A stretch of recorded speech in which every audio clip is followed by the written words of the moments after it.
পূর্ণ হল হেমতাবাদের সাধারণ মানুষের দীর্ঘদিনের দাবি। হেমতাবাদ গ্রাম পঞ্চায়েতের বরাদ্দকৃত ৩.৫ লক্ষাধিক টাকায় হেমতাবাদ পুরনো বাসস্ট্যান্ডে বসল নেতাজির মূর্তি।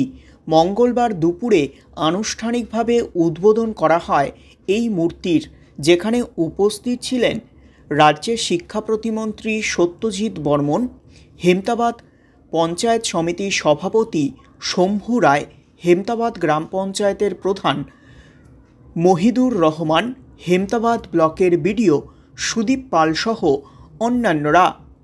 পাশাপাশি এক মনোজ্ঞ সাংস্কৃতিক অনুষ্ঠানও অনুষ্ঠিত হয় হেমতাবাদ পুরনো বাসস্ট্যান্ডে।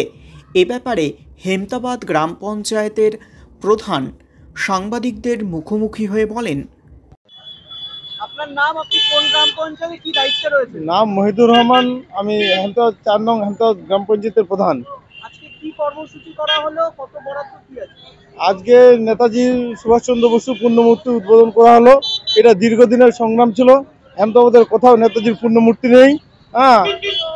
দাদা যখন যুব প্রেসিডেন্ট ছিল, তখন থেকে তার ইচ্ছা ছিল একটা গান্ধী নেতাজি মূর্তি করার হেমতাবাদ মোড়ে, কিন্তু কেউ করতে পারেনি। এবার আমাদের গ্রাম পঞ্চায়েত একলস নিরলস প্রচেষ্টা করে ৩.৫ লক্ষ টাকা বরাদ্দ করে এটা কাজ উদ্বোধন করলাম।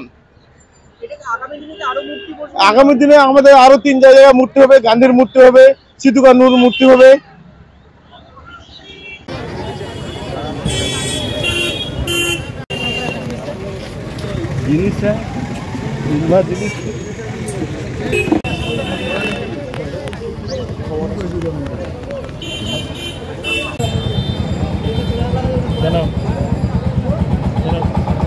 আইসি সাহেব চলে আছেন। বন্দে মাতরম, বন্দে মাতরম, বন্দে মাতরম।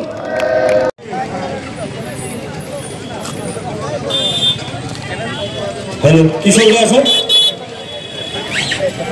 সকলকেই বলবো, যারা আমাদের মাঝে উপস্থিত আছেন সকলেই একে একে চলে আসবেন। সকলেই আসুন। আজ 23শে জানুয়ারি, এই 23শে জানুয়ারির মঞ্চে প্রথমেই বক্তব্য দেওয়ার জন্য অনুরোধ করব। আমরা একটা সংহতির আবহে আছি।